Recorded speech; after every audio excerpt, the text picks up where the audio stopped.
Лучший карт 2026 года.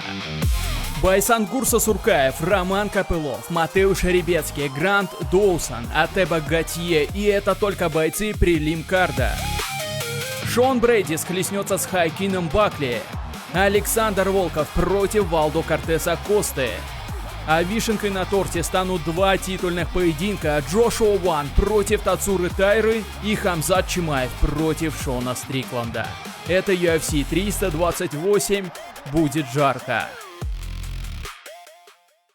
Салют, друзья мои, мы наконец-то дождались пока что в 2026 году лучшего карда. Два титульных вы только что сами видели промо. Вы наверняка и до того, как включить это видео, знали прекрасно про карт. И прямо сейчас по традиции я расскажу про все 13 боев этого карда, начиная от первого до Хамзата Чимаева и Шона Стрикланда. Сразу хочу заспойлерить: в этом карде в принципе нет ни одного поединка, который можно было бы пропустить, который вам покажется неинтересным. В каждой паре либо стилистически подобраны бойцы шикарно, либо как минимум один из бойцов, там, например, представляет Россию и нам интересен. Никаких тайм-кодов не было и до этого, и уж тем более в этот раз не будет. Нужно будет смотреть обязательно от начала и до самого конца. Перед началом по традиции вот здесь телеграм-канал Калугин ММА, там можно будет найти прямую трансляцию этого ивента. Там сразу после боев я опубликуем результат и поделимся видео финишей. И прямо сейчас еще в этом телеграм-канале мы с Арманом Сурукяном разыгрываем 10 телеграм-гифтов с Хамзатом Чимаевым. Вот здесь, наверное, мы сейчас выведем, как выглядит. Будет 10 победителей. Сразу после поединка рандомайзер рандомно выберет победителя. Все, что нужно сделать, это подписаться на Калугин ММА и на телеграм-аккаунт официальный Армана Сурукяна. Все. Нажимаем кнопочку «Участвовать», и после боя, возможно, вы станете обладателем вот такого замечательного гифта в Telegram. Это NFT, захотите, можете коллекционировать. Я, например, коллекционирую. Захотите, можете продать. Стоит он там, не знаю, 1005 в зависимости от фона, плюс-минус в этом диапазоне. Поэтому залетайте и в конкурс. Но и без конкурса вам, конечно, нужно было бы обязательно сюда подписываться. Молодых и взрывных бойцов наилегчайшего дивизиона — это то, что нужно для старта крупного номерного события. И Карпентер с Ачо точно не заставит вас заскучать. Клейтон Карпентер, 29-летний американец из Аризоны, тренируется в зале MMA Lab. Там же к своим боям готовятся Марио Баутиста, Кайлер Филлипс, Маркус Маги и Джаред Канонир. У Карпентера разнообразная для ММА база. Он выступал и по муай-таю, и по боксу. Что касается борьбы и партера, то здесь сама за себя говорит победа на чемпионате мира по БЖЖ. Карпентер получил контракт с UFC после того, как одолел Эдгара Чайреза на контендере. Он превзошел жесткого мексиканца и в стойке, и в борьбе. Дебютировал в лиге в 2023 году и одержал победу удушающим приемом сзади в первом раунде над Рандеросом.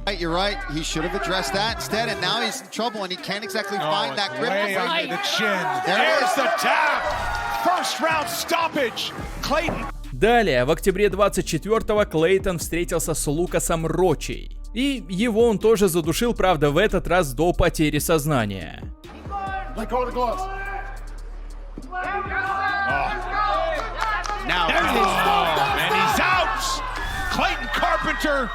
Два уверенных выступления дали возможность Клейтону подраться с соперником из топ-15, и в январе прошлого года он встретился с Тагиром Уланбековым.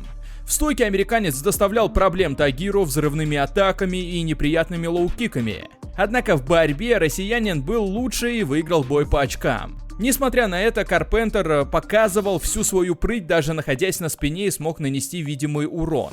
Свой последний бой Клейтон провел в октябре на турнире в Рио. Выступление для него вышло вновь неудачно. Пропустил тейкдаун от Жафеля Филио, а затем попался на Кимуру, и все закончилось в первом раунде.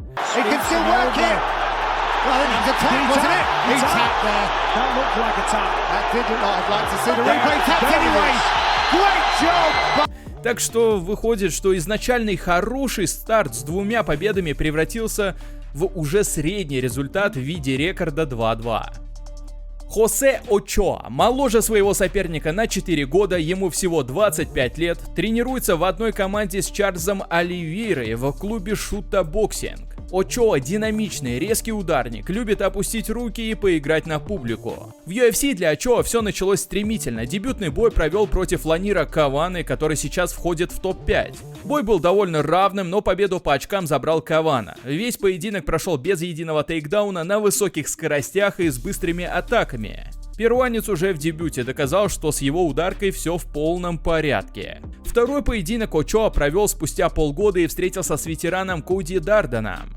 С начала второго раунда Очоа пошел вперед и пошатнул Коди, а затем попал еще раз и закончил бой досрочно.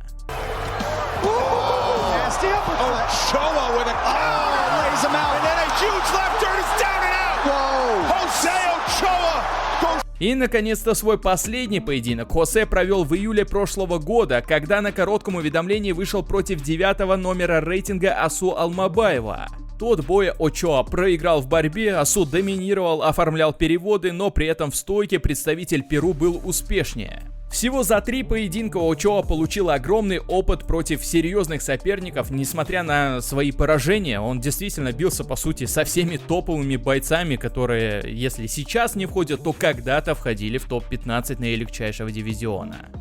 Пусть парни и проиграли в UFC боев больше, чем выиграли, но даже в них, что очень важно, они смотрелись достойно, плюс они достаточно молоды, можем ожидать быстрый и зрелищный поединок. Тем более, это точно будет хорошей разминкой перед вторым боем, потому что уже там подерется Байсангур Сусуркаев против Джордана Сантоса. Байсангур Сусуркаев — тот самый парень, который дебютировал на 4-дневном уведомлении. Правильнее даже будет сказать, что дебютировал он через 4 дня после победного боя на контендере. Что на контендере, что в дебюте он показал отличное выступление. Сначала фронт-киком в корпус нокаутировал соперника.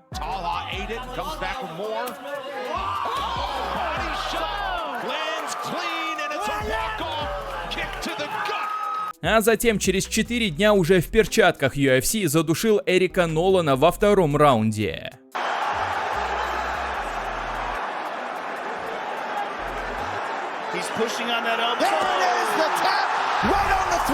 Второй бой состоялся в рамках UFC 322, где бились Мадалена и Махачев. Соперником стал Эрик Макконико, который на тот момент шел 1-1 в лиге.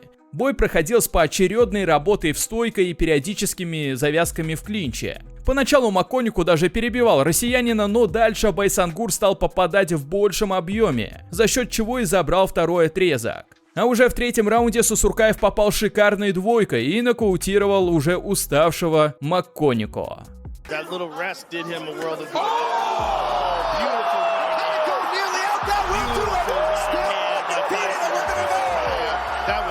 В обоих поединках он не деклассировал соперников, достаточно пропускал, ошибался, но в каждом поединке он смог дожать и финишировать оппонента. Но все же многие фанаты успели его раскритиковать. Но послушайте, этому парню всего 25 лет, он тренируется бок о бок с Хамзатом Чимаевым, Халилом Раундри, Брэндоном Алленом и кучей таких же голодных, как он, бойцов. Так что не стоит удивляться, учитывая возраст и его спарринг-партнеров, если этот парень начнет серьезно добавлять от боя к бою. Соперник Байсангура — бразилец Джордан Сантос. Ему 28 лет, у него 11-2, тренируется он в American Top Team. Попал в UFC, как и большинство новичков, через претендентскую серию Дейны Уайта. Оба поединки в лиге у Сантоса дошли до решения. В дебютном бою против Ози Диаза он уступил решением судей. Диаз выиграл за счет лучшей работы во втором и третьем отрезках.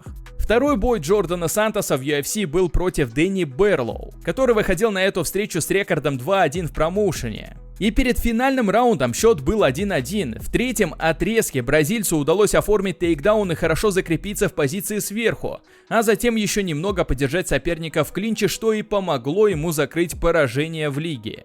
Пока бразилец, будем честны, особо ничем не запомнился, но предстоящая встреча обещает быть интересной хотя бы за счет Сусуркаева. Он всегда охотится за финишем, работает на публику и рискует. Думаю, что Сантос не станет легкой прогулкой для Сусуркаева, бразилец может держать высокий темп поединка, но в любом случае, конечно, Сусуркаев все-таки такого оппонента, как Сантос, должен проходить, и если ему и суждено проиграть в UFC, то я думаю, что все-таки с оппозицией немного выше, нежели Сантос. А у нас на очереди битва за топ-15 полулегкого дивизиона Пэт Сабатини против Уильяма Гомеса. Пэт Сабатини идет на серии из 3 побед, а в последних 2 боях он набрал суммарно более 24 минут контроля. Это и правда впечатляет, ведь это 3-й показатель в истории по проценту времени контроля у Сабатини 70%. Последний, кто побеждал Сабатини, был Диего Лопес в 2023. Он его финишировал за 1,5 минуты.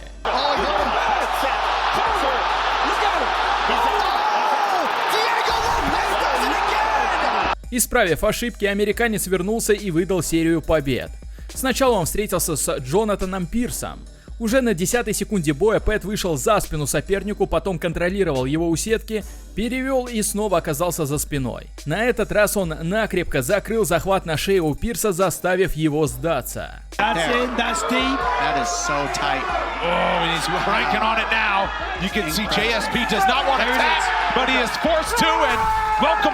После этой победы Сабатини выдал 2 доминирующих выступления против Жоандерсона Брито, на секундочку, железный середняк лиги, и Чеппи Марискаля, который шел без поражений в UFC.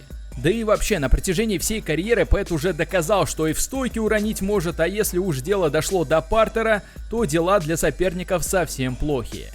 Уильям Гомес, его будущий оппонент, боец чуть менее зрелищный, нежели Сабатини. В UFC у него 5-1 и побеждал досрочно он всего лишь раз. То было в 2023 году в Париже против своего же соотечественника. В 3-м раунде Гомес пробил ногой по корпусу, но Янис Гемури начал показывать, что удар пришелся в пах, но судья уже остановил бой. Было здесь попадание по правилам или нет, решайте сами.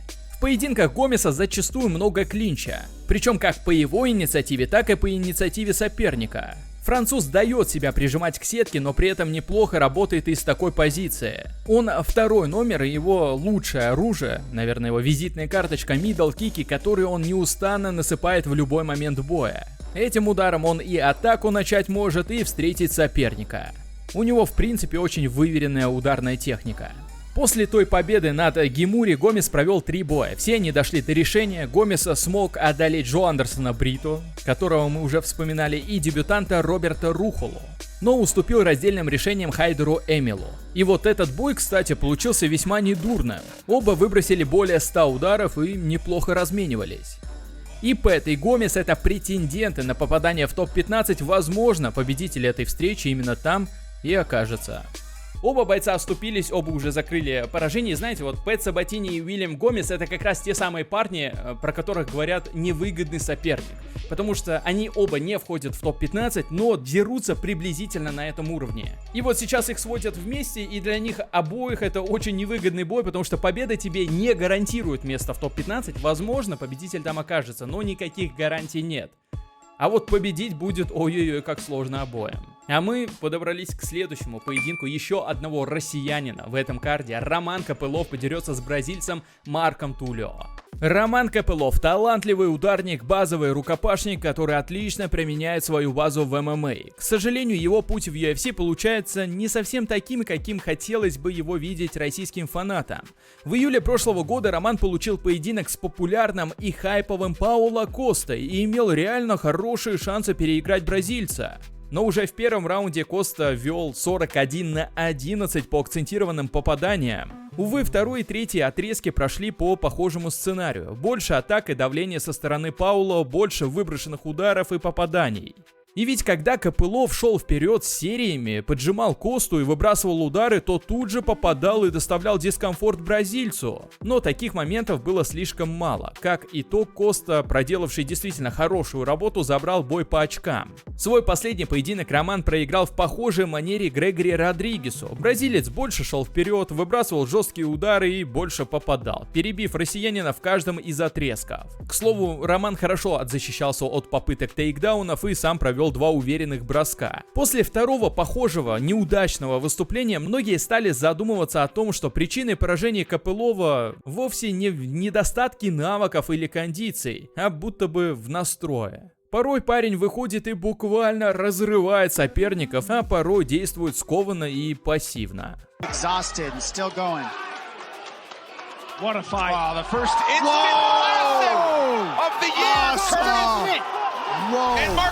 Сейчас у Копылова вновь, в третий раз подряд, соперник из Бразилии и вновь ярко выраженный ударник. Марк Тулио, на 3 года младше Романа, в UFC он совсем недавно дебютировал в январе прошлого года. На претендентской серии поймал соперника идеальным киком с разворота во втором раунде.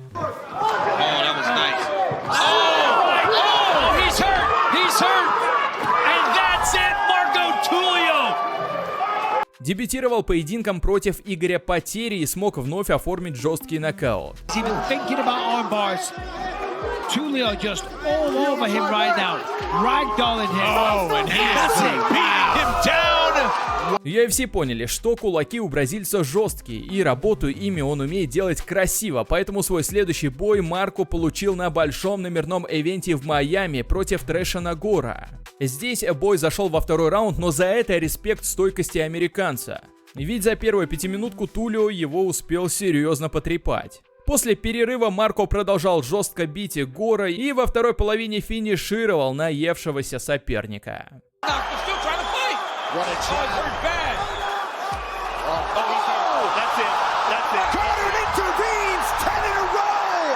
Но вот закончить год успешно не вышло. Серия из 2 ярких побед была прервана Крисом Лероем Данканом. Это была серьезная проверка для Марко, и до 3-го раунда в целом он проходил ее неплохо, достойно. Но в концовке 2-го раунда бойцы уже были в таком подуставшем состоянии, и тут британец выбрасывает бэкфист, а затем жесткий боковой, и Тулио падает лицом в канвас.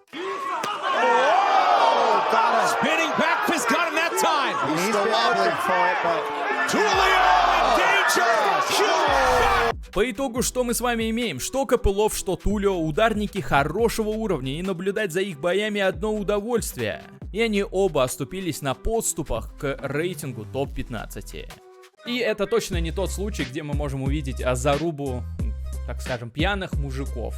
Что периодически бывает, это, конечно, весело, но у них обоих даже техника такая эстетичная, приятно наблюдать за их как раз-таки разменами. Да и Романа почти всегда ставят в номерные именно события. 7 из 11 боев в UFC он провел как раз-таки на номерных турнирах, и, как правило, это были даже не проходные номерные, а достаточно громкие. Почему? Потому что на номерных нужно качество, а Роман Копылов всегда это качество дает. И знаете, какой боец еще стабильно выдает качество, и уже много-много лет, возможно, вы даже не родились, когда Джим Миллер уже зарубался в октагоне. На предстоящем ивенте он подерется с Джаредом Гордоном.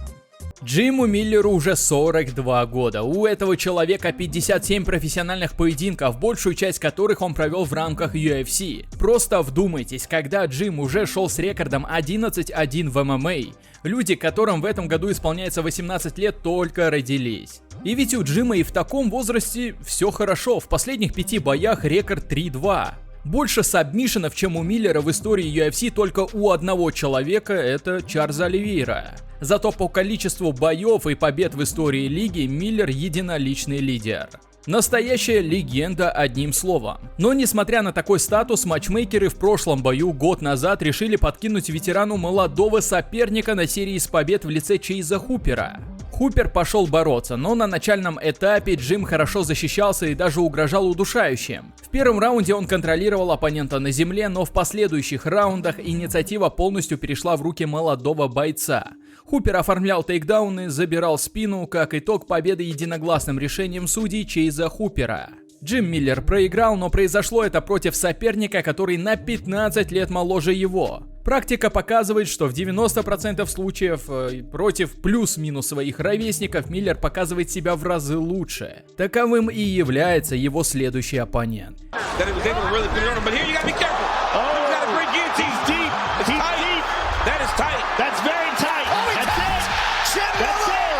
Джаред Гордон, всего на 5 лет младше своего соперника, наверняка подавляющее большинство зрителей знают его по поединку с Падди Пимблетом. Хорошие попадания на ближней дистанции были от обоих, но Гордон много контролировал Пимблета у сетки, оформил несколько тейкдаунов. Но тогда победу отдали англичанину 29-28 на карточках 3 судей.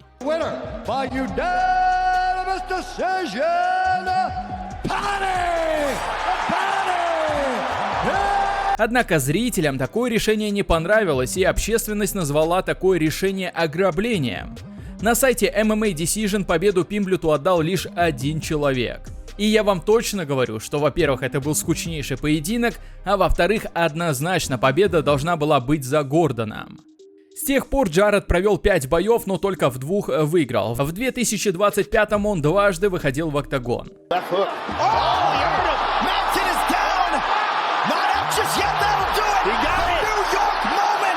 На турнире в Эйпексе в мае Гордон встретился с Тиаго Мойзесом и срубил его жестким правым оверхендом.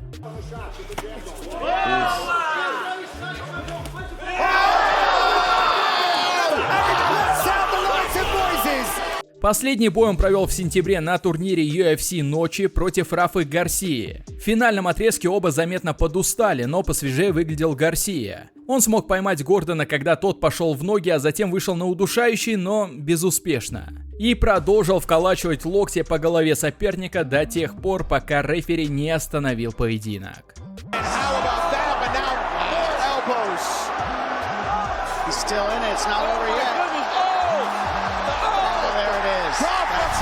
Я еще раз подчеркну легендарность Джима. Это 47-й бой в UFC. Я даже себе заметку сделал. Знаете, кто ближайший преследователь по этому показателю количества боев в UFC из активных бойцов? То есть те, кто еще не закончил карьеру. Это Чарльз Оливейра. У него 37 боев. И вот буквально на днях он подписал контракт еще на 9 поединков. И даже если он отработает этот контракт полностью, он все равно не сумеет обогнать Джима Миллера.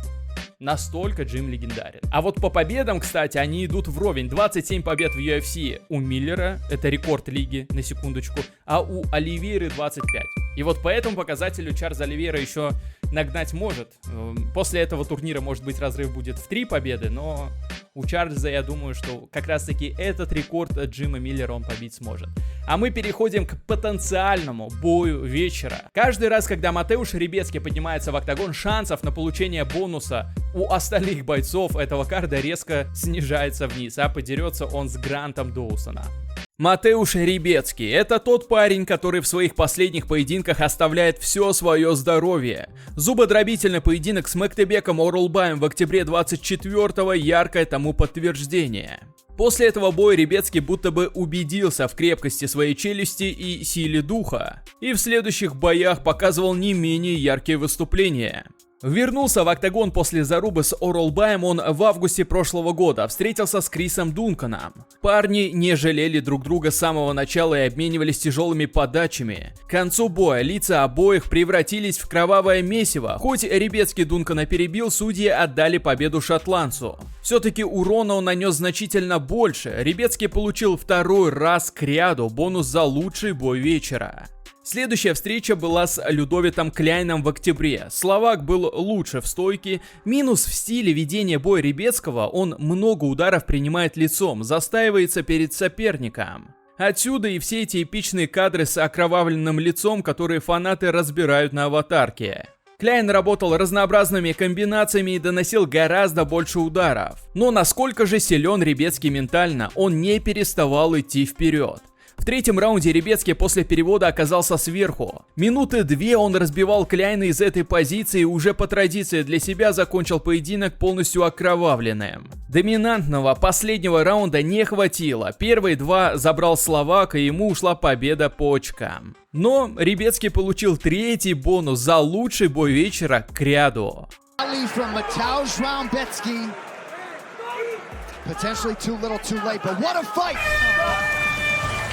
Грант Доусон, его оппонент, парень, рекорд в UFC которого покруче многих бойцов, входящих в топ-10 в своих дивизионах. Но американец не занимает даже места среди 15 сильнейших, все из-за 2 необязательных поражений. 11 побед, 2 поражения и 1 ничья у Доусона за 7 лет выступлений в промоушене.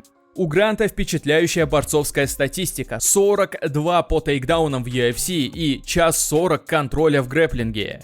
К поединку с Бобби Грином в октябре 23-го Доусон подходил в статусе 10-го номера рейтинга и рекордом 8-0 в UFC. Казалось, борцуха Грант должен проходить ветераны и закрепляться в топе, но нет.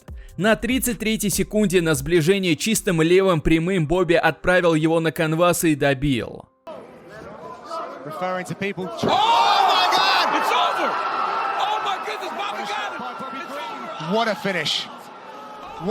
И все, победная серия Гранта рухнула. После этого он вернулся в клетку и добыл 3 победы подряд. Солецкий, Гарсия и Феррейра были повержены.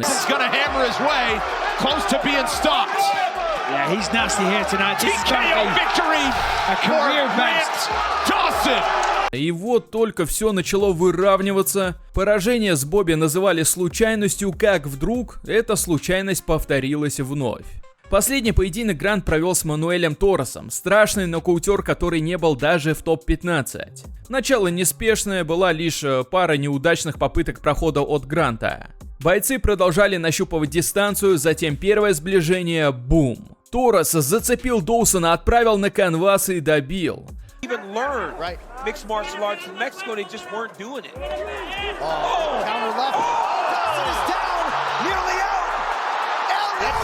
Быстрое поражение за полраунда, и вот Гранта снова откинуло на пару шагов назад.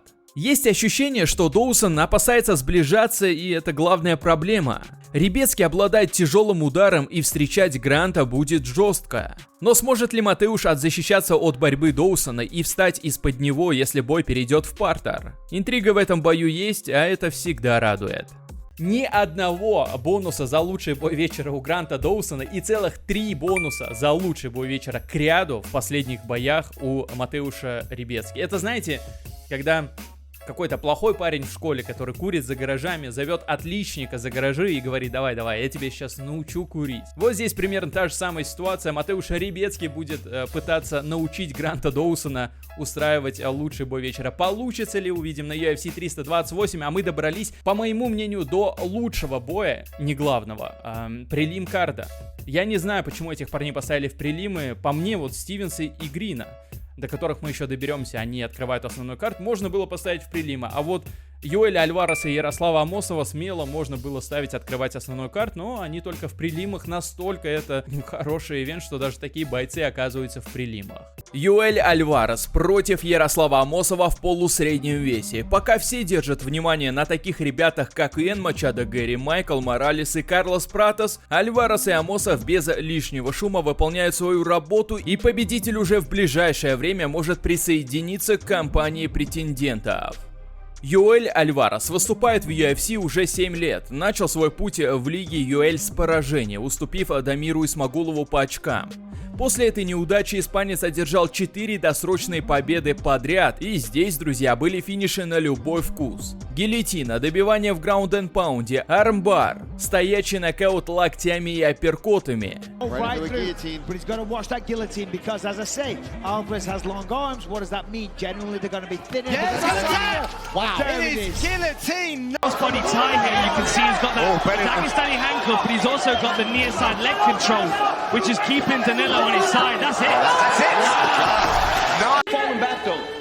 Him pulling back is not the best way to defend this. Yakovlev has been susceptible at times to the armbar, and it looks like he tapped. Wow. Alvarez is just going to keep marching down, throwing big elbows. Shots, there's the warning from the referee. That's good. Wow. El Fenomeno. После череды таких уверенных выступлений Альварезу дали топ-соперника. Им стал Арман Царукян, который на первой минуте перевел Йоэля и просто уничтожил его локтями. Испанец показал характер, вышел на второй раунд, но ситуация повторилась, и вмешался рефери. Exactly what he needs to do. They don't even need to land flush. When the referee is that concerned, when there's that amount of blood, and you're landing shots. Do it. Nice work. This guy's... С тех пор Альварес не проигрывает. He's fighting hard here. He's trying to. Oh, that's tighter. He rolled into it to make it tighter. Alvarez with. Oh man, he's just eating knees to the face. Oh my goodness. He's not even putting his hand down. Brenner goes down. Knockouts. There's real big reactions from Drakkar. Cole stumbles back to the fence. Alvarez with the jumping knee. And now he's out. That's it. Wow. Он вновь выиграл 3 поединка подряд, после чего принял решение перейти в полусредний вес. Сгонка веса давалась очень тяжело. Дебютировал в новой весовой в октябре прошлого года и одолел Висенте Люки по очкам. Уверенно перебил бразильца и набрал 6 минут контроля. Йоэль Альварес — это тот боец, который охотится за своими соперниками, идет вперед и постоянно угрожает. У Альвареса есть победы 7 различными сабмишенами, и на его счету 14 финишей в первом раунде и все победы, кроме одной, добыты до финальной сирены. В легком весе он уже сумел добраться до топ-15, но сменил весовую и теперь здесь получает 15-ю строчку рейтинга и может оказаться в топах уже после предстоящей встречи. Ярослав Амосов, его соперник, тот тип бойца, который сформировался и стал известен большому количеству фанатов без выступлений в UFC. База Амосова — боевое самбо, которым он начал заниматься с 15 лет. Он становился 4-кратным чемпионом мира и 3-кратным чемпионом Европы по боевому самбо. Карьеру в ММА начал в 2012-м. Из первых 18 боев 16 выиграл досрочно, чередуя нокауты, болевые и удушающие. Выступал в малоизвестных российских и украинских промоушенах, и в 2018 году Амосов провел свой первый поединок в Беллатор. И вот с этого дня началось его восхождение в топовой лиге. Первые 5 поединков он выиграл в уверенной манере, одних забарывал, поединок с другими контролировал за счет преимущества в стойке.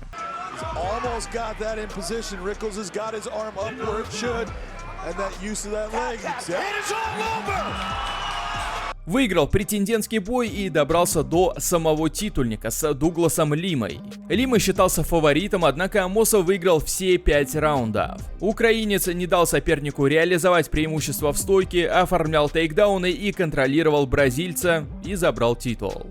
Единственное поражение в карьере Амосов потерпел от Джейсона Джексона. Вопреки прогнозам, представитель Ямайки не давал себя валить, успешно противостоял всем попыткам Амосова навязать клинч, а сам аккуратно перебивал украинца с дистанции. В третьем раунде он донес четкую комбинацию и отправил Амосова на настил, а затем добил.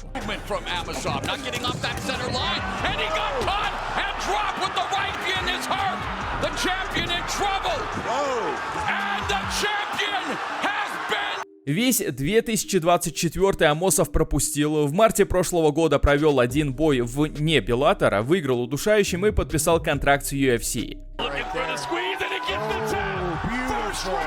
И как раз на последнем турнире UFC 2025 года дебютировал с Нилом Мэгни. Амосов поработал лоу-киками, со второй попытки провел тейкдаун и задушил ветерана уже в первом раунде. This is tight. Magny looking for a way out. Magny needs to create some space. With Оба бойца разносторонние и умеют биться в стойке, и умеют бороться. И по факту это битва за топ-15 полусреднего веса, но я думаю, что победитель этой пары, а предсказать победителя крайне сложно. Абсолютный 50 на 50 у меня здесь в голове, не удивлюсь победе ни одного из бойцов. Победитель этой пары не только закрепится в топ-15, но и в принципе через полгода, год максимум может подключиться к титульной гонке. А мы идем дальше. Еще один боец, которого многие фанаты ожидают однажды увидеть в титульной гонке, но пока его ведут очень осторожно. Это Атеба Гатье. И в этот раз на растерзание, не постесняясь этого слова, ему дали Оззи Диаза. Атеба Гатье дебютировал в UFC только в прошлом году. Выглядит он как настоящая машина для нокаутов. Хорошо сложен, крупный для своего веса и ему только 24 года. С марта по октябрь Гатье провел 3 боя и в каждом одержал победу нокаутом в первом раунде.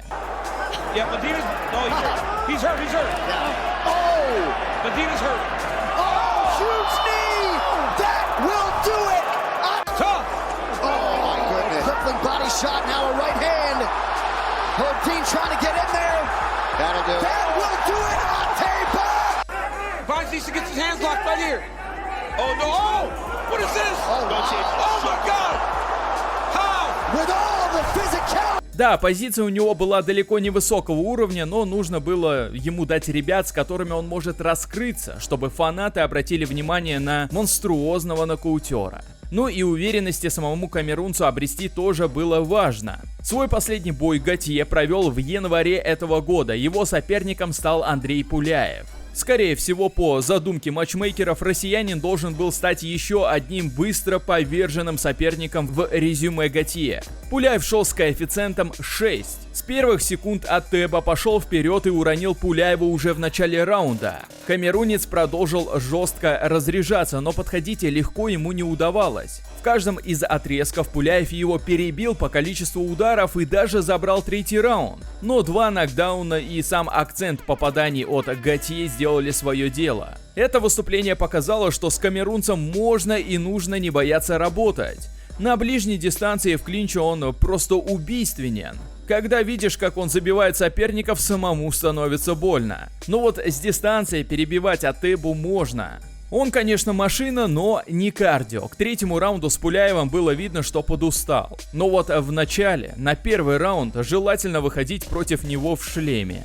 Оззи Диас, 35-летний американец, идущий в UFC с рекордом 1-1. В дебютном поединке он проиграл Жангу Миньянгу в первом раунде, китаец встретил его жестким локтем.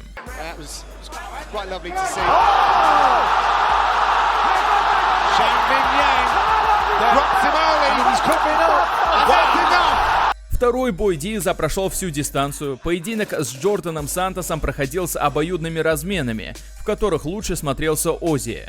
Он больше попадал, и точность его ударов была выше. В основном американец работает на руках, но вот, например, в первой половине боя с Сантосом пропускал очень много, и причем большинство ударов съедал, не отвечая своими атаками. Диас, честно, выглядит как очередной боец, за счет которого Атеба должен поднабраться опыта и пополнить счетчик нокаутов. Также бросается в глаза и разница в возрасте. На 11 лет Атеба моложе Диаза.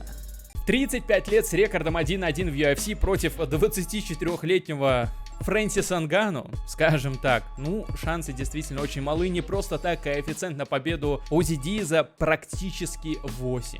Это крайне редкий случай, когда такие гигантские коэффициенты дают. А мы, друзья мои, добрались до основного карда. UFC 328 и основной кард будут открывать ветераны этой лиги: Джереми Стивенс и Бобби Грин. Бобби Грин в последних 5 боях у него рекорд 3-2, но знаете, кому он проигрывал? Маурисио Руфи и Падди Пимблету. Парням, которые прямо сейчас находятся на пике своих возможностей и занимают высокие позиции в рейтинге.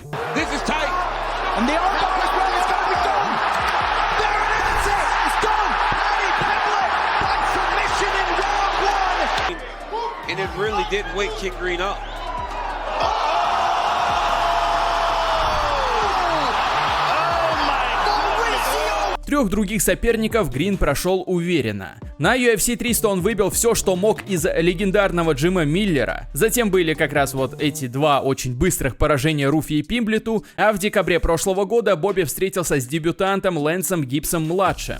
Грин, как обычно, начал с опущенных рук и финтов. Бой проходил не в высоком темпе и было не очень интересно за всем этим наблюдать. Мало выбрасывали и, соответственно, мало попадали. Раздельным решением выиграл Бобби. И последний бой Грин провел 2 месяца назад против молодого Даниэля Зелхубера. Американец показал шикарное выступление и перебил и заборол Зелхубера. Вы слышите, Грин борол соперника. Мексиканец на 13 лет моложе Бобби, но к концу второго он так наелся ударов, что Грин выглядел куда свежее. Пара четких попаданий, рефери останавливает бой.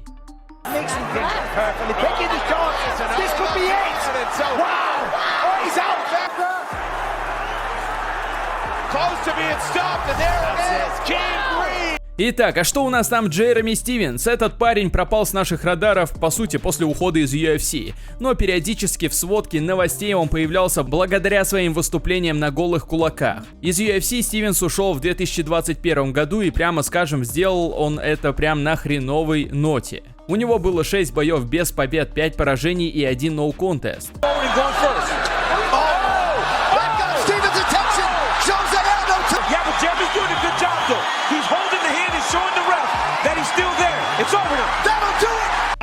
That's when that big left kick. Oh! Stevens nearly out. Cater trying to finish the fight. Cater landed a bust. Но давайте сделаем скидку на то, с кем он дрался. Это был Забит Магомед Шарипов, Яир Родригес дважды, Келвин Кеттер и Матеуш Гамрат. Покинув UFC, Стивенс провел 3 боя в PFL, выиграл только в одном. В 2023 году старина Стивенс дебютировал в Bare Knuckle и набил серию из 3 побед, выиграв у Джима Ривьеры и Эдди Альвареса. В мае прошлого года Стивенс вернулся в UFC и встретился с Мейсом Джонсоном. Валиец был лучше соперника во всем, и в борьбе, и в скорости, и в силе. Стивенс отдал все 3 раунда, но нельзя сказать, что он выглядел прям очень плохо. В октябре Джереми вышел на бой с Майком Перри уже в Bare Knuckle.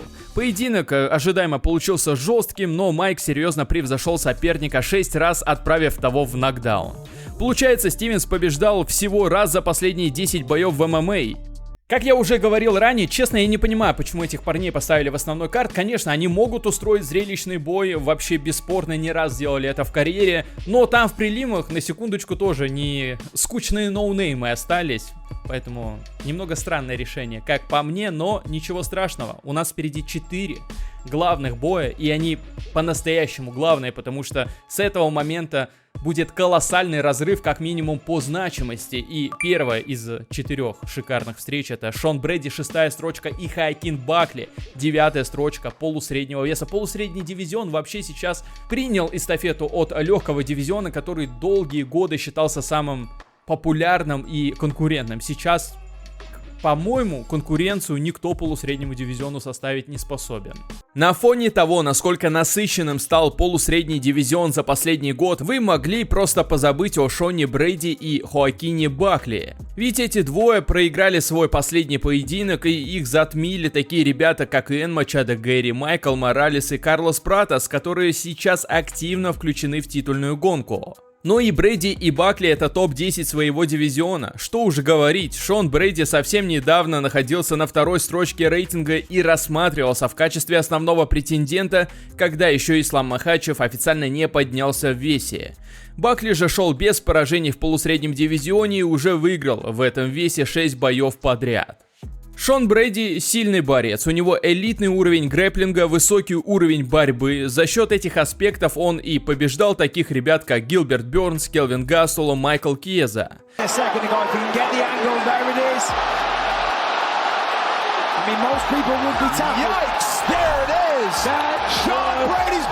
В позапрошлом бою он задушил экс-чемпиона Леона Эдвардса. Кстати, стал первым, кому вообще удалось удосрочить британца, и сделал это удушающим приемом.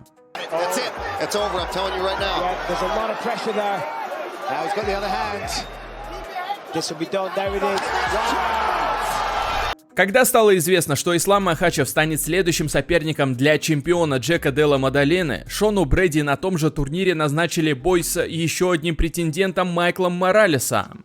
Эквадорец, в отличие от Шона, является ярко выраженным ударником, к тому же у Майкла нереальные габариты, он превосходил Брэди в размахе рук на 18 сантиметров. Все гадали, сможет ли Шон сблизиться с таким гигантом и вымотать его в борьбе. К сожалению, для американца все закончилось очень быстро. Уже в первом раунде Моралес его зацепил с дистанции и серьезно пошатнул, а через время приложился еще раз и уже не отпустил.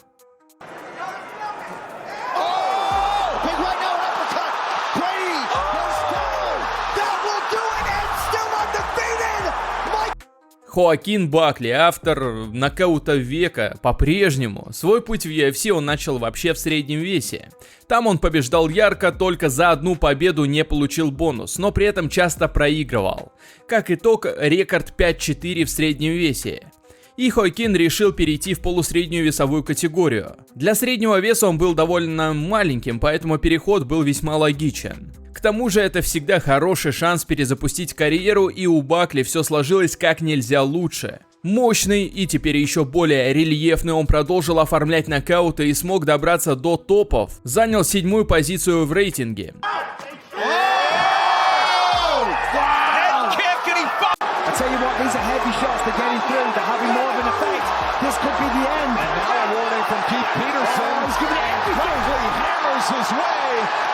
That even through his arms. That was a big shot.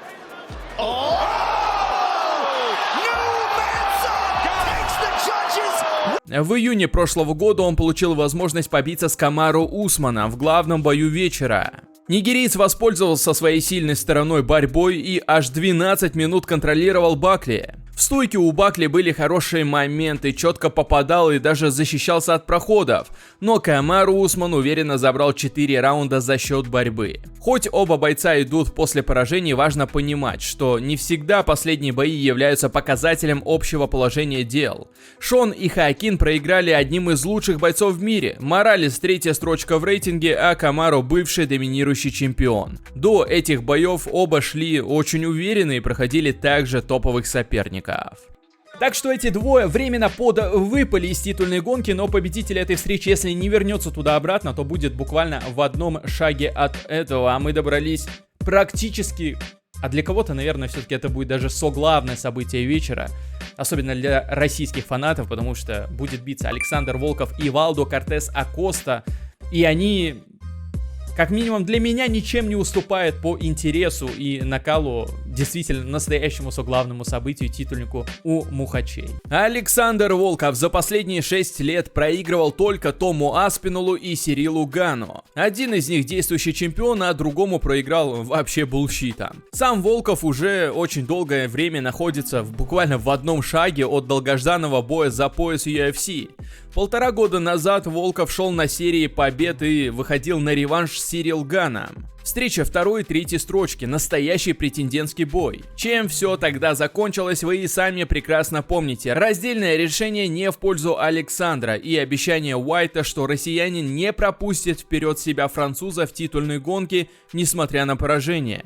Прошло время, и титульный бой в октябре прошлого года получил Сирил Ган. На том же турнире в Абу-Даби Волкову назначили бой с Жайлтоном Алмейдой. Алмейда постоянно шел бороться, проводил тейкдауны, но далее ничего не следовало, никакой активности в партере. Волков же наоборот больше работал снизу, выходил из неудобных позиций и, находясь на спине, накидывал удары. Судей не впечатлил пассивный контроль Алмейды, и Волков вышел победителем. К слову о джиу-джитсу Александра, в декабре он заглянул на турнир лиги ACB-GG и провел схватку с топовым российским тяжем Евгением Гончаровым. Забрал убедительную победу и отправился ждать следующий вызов в UFC.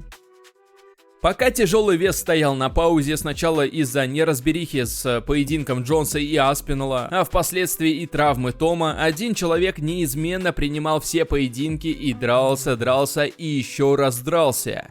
Имя ему Валдо Кортес Акоста. Вдумайтесь, в 2025 году Акоста провел больше боев, чем Аспинал, Волков и Ган вместе взятые. В феврале прошлого года доминиканец был 12-м в рейтинге, в июне 8-м, а в августе уже дрался с 5-м номером Сергеем Павловичем. В том поединке Валдо уступил. Сергей оказался лучше в стойке, но Акоста не остановился. Через несколько недель он принял новый бой. В ноябре он вышел против новичка лиги Анте Делия. И в первом раунде получил серьезный тычок в глаз, но продолжил бой и смог нокаутировать соперника.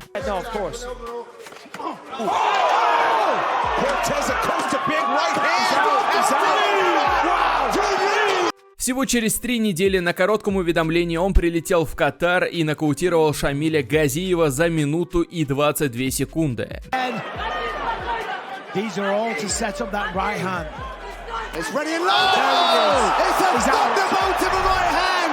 Валдо рвался провести еще один бой до конца года, но следующий поединок получил только на конец января против Дерека Льюиса. Первый раунд вышел мега скучным, всего несколько атак на двоих. Во втором раунде Валдо встретил Льюиса прямым, от которого Дерек упал, а затем добил и забрал очередную победу.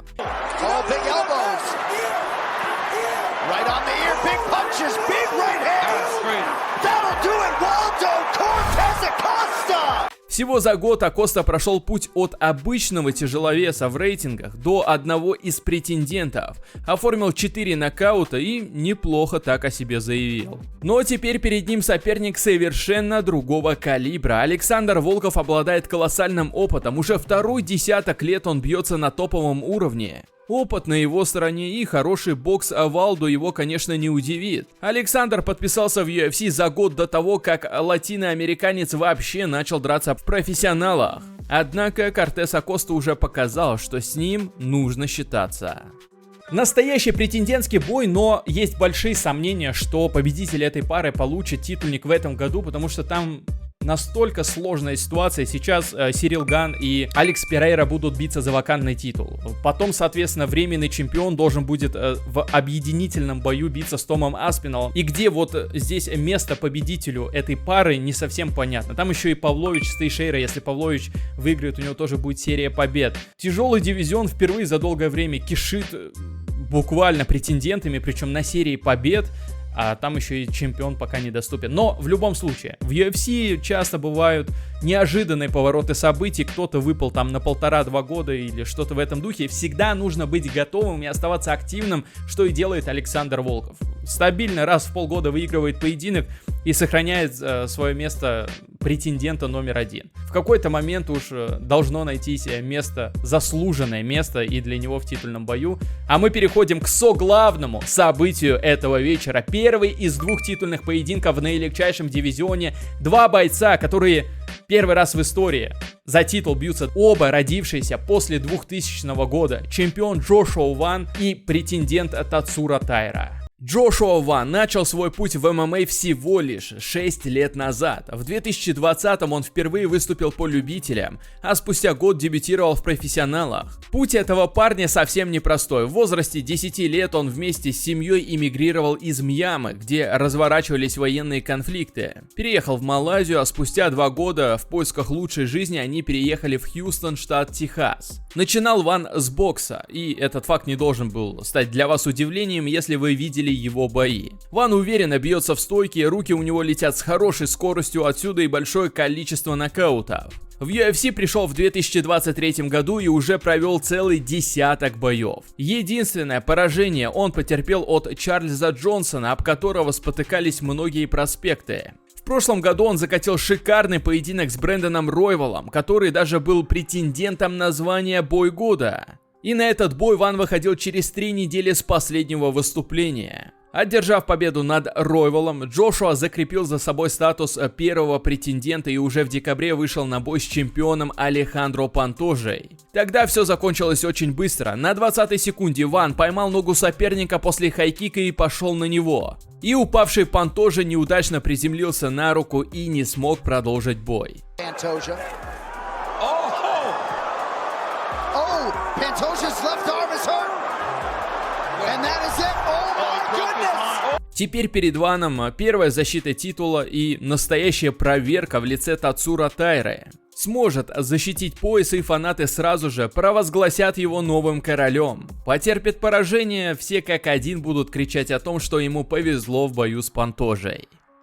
Тацура Тайра, 26 лет, он на 2 года старше своего оппонента. У японца всего на 1 бой меньше в UFC, чем у Вана. В лиге он дерется чуть дольше, и у него так же, как и у Вана, всего 1 поражение. Тайра уступил более опытному Брэндону Ройволу в 5-раундовом поединке раздельным решением. С тех пор Тацура одержал 2 досрочные победы, последняя из которых была одержана над экс-чемпионом Брэндоном Морено.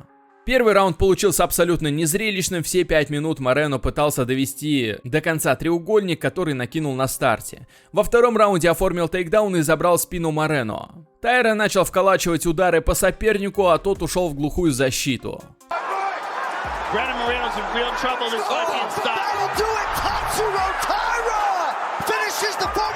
Этой победой японец занес свое имя в число претендентов на пояс. Стили, конечно, у парней совершенно разные. Ван — это агрессивный ударник, постоянно идущий вперед, а Тайра, напротив, хладнокровный убийца в партере. 8 из 9 своих противников японец переводил на землю, и почти против каждого у него была хотя бы одна попытка сабмишена. Из-под Тайры тяжело встать, и если он будет успешно бороться с Ваном, то у того возникнут серьезные проблемы, но и напротив. Если Джошуа нащупает свою дистанцию в стойке, то Тацуре придется куда тяжелее. Бой обещает быть динамичным и с высокой вероятностью финиша. Еще год назад я говорил, что эти парни, если и должны подраться друг с другом, то только в титульном бою, но я вот не ожидал, что настолько быстро это произойдет, потому что тогда еще был Пантожа чемпионом и был уверенным чемпионом, но сейчас впервые за долгие годы действительно интересно наблюдать за мухачами, за наилегчайшим дивизионом, который, я не знаю, буквально полвека находился в тени, и вот как раз за счет таких парней сейчас привлекает к себе интерес. А Джошуа Ван и вовсе в том году устроил один из лучших, а для кого-то и лучший бой 2025 года, и это в Мухачах.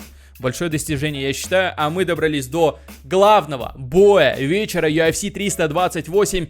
Большой бой, большой конфликт. Хамзат Чимаев против Шона Стрикленда. Я не удивлюсь, что пока готовится это видео, они вдруг еще подерутся до того, как подняться в октагон.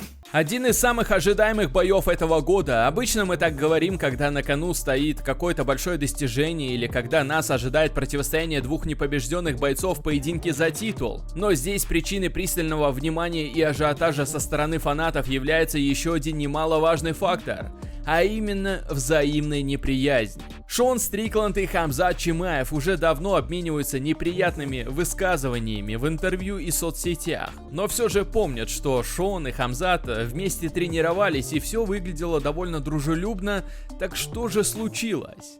Несколько лет назад Чимаев тренировался в США, в том числе спарринговал с Шоном Стриклендом. В сети даже есть их совместное фото после тренировок. Взаимоотношения между ними начали меняться, когда потихоньку стали всплывать истории об их тренировках, которые между собой не совпадали. Хамзат, например, заявлял, что держал, бил и душил Шона и ничего особенного в нем не увидел. Шон же рассказывал, что Хамзат, приходя в зал, всегда выбирал партнеров послабее. Оба за словом в карман не лезли, и после последнего боя Стрикленда вражда между ним и Чимаевым перешла на новый уровень. В последних интервью американец позволял себе говорить такие вещи, за которые могла бы повториться ситуация нескольколетней давности со знаменитой фразой «больше не говори такие вещи». Но Стрикленд — это тот парень, который свою речь особо не контролирует и говорит прямо то, что у него на уме. Хамзат за последние годы стал гораздо спокойнее и на выпады Шона реагирует все меньше, говорит, что понимает, что все это лишь раскрутка. Американец дважды бился за пояс против Дрикуса Дюплесси, но в обоих случаях проиграл, причем во втором без особых шансов. Двое судей отдали все 5 раундов африканцу, который серьезно разбил лицо Стрикленду. В феврале этого года Шон вернулся в октагон поединком против Энтони Эрнандеса, который на момент боя шел на серии из 8 побед и считался, в кавычках, единственной угрозой Хамзата Чимаева в дивизионе, по мнению многих фанатов. Главное оружие Эрнандеса — борьба и бездонный, как до этого боя считалось, бензобак. Однако обе сильные стороны мексиканца Шон смог нивелировать. Фирменным джебом он успешно держал Энтони на дистанции, задавал высокий темп боя. В стойке Стрикленд был и быстрее, и точнее соперника. В третьем раунде он донес четкое колено по корпусу, а затем добил Эрнандеса.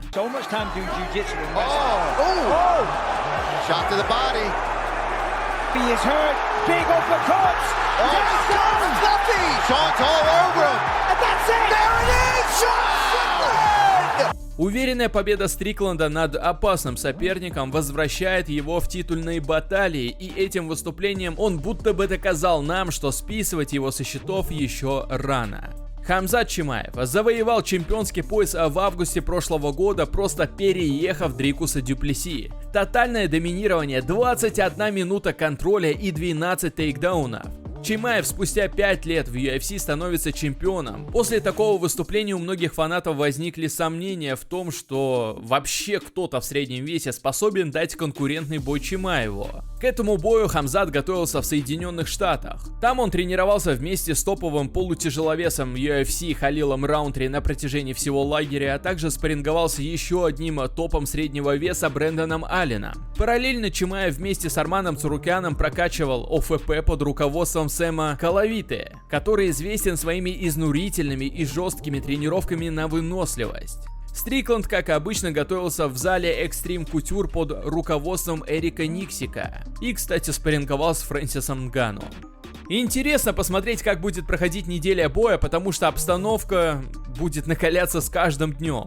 Когда закроется клетка, Брюс Баффер начнет объявление, а свет на трибунах погаснет, и прожекторы будут направлены лишь на Чимаева и Стрикленда. Все фанаты примкнут к экранам и будут с нетерпением ждать начала этого поединка. Именно ради этого чувства стоит включить телевизор в воскресенье утром, а затем узнать, уничтожит ли Хамзат соперника за все его слова, или Шон Стрикленд снова сможет найти ключ к крайне неудобному сопернику и шокировать весь мир.